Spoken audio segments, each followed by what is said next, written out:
तर मित्रांनो, स्वागत आहे तुमचं पुन्हा एकदा बिग बॉस मराठीच्या एका नवीन अपडेट्सवर. तर मित्रांनो, घरामध्ये जे आहे बिग बॉसचा एपिसोड चालू आहे, तर घरामध्ये एक टास्क दिलेला होता, की कोणाला ना कोणाला काही ना काही वस्तू जी आहे त्यांच्या कॅरेक्टरनुसार जज करून द्यायची होती. त्यामध्ये जे दीपाली ताईंनी चक्क सागरदादाचं नाव घेतलं आणि बोलल्या, की सागरदादा साप आहेत. म्हणजे त्यांना जे बोलायचं होतं ते एकदम डिप्लोमॅटिक टाईपने बोलताना एकदम ते अडकत-अडकत बोलत होते. जर तुम्ही नोटीस केलं असेल तर. त्या म्हणाल्या, "सागरदादा एकदम पॉवरफुल कॅरेक्टर आहे, खूप स्ट्रॉंग कॅरेक्टर आहे म्हणून मी त्यांना साथ देते." आणि जेव्हा त्यांना विचारलं, की विषारी साप आहे का नॉन विषारी? तर ते म्हणले, की "नाही, हे नॉन विषारी साप आहे." त्यांना द्यायचं होतं टोमणा तर मारायचा होता, पण ते म्हणले नॉन विषारी आहे.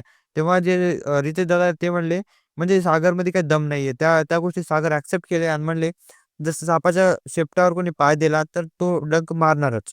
म्हणजे तो फणा काढणारच." असं म्हणत जे आहे सागरदादाने ते साप ॲक्सेप्ट केला. पण इथे डिप्लोमॅसीवाला एक खेळ पण पाहण्यात आला. तर तुमचं यावर काय ओपिनियन आहे? ओपिनियन कमेंट करून नक्की सांगा आणि तुमचं दिव्याबद्दलचे विषयांचं काय आहे ते पण सांगा. भेटूया लवकर पुढच्या अपडेटमध्ये. तोपर्यंतसाठी बाय बाय.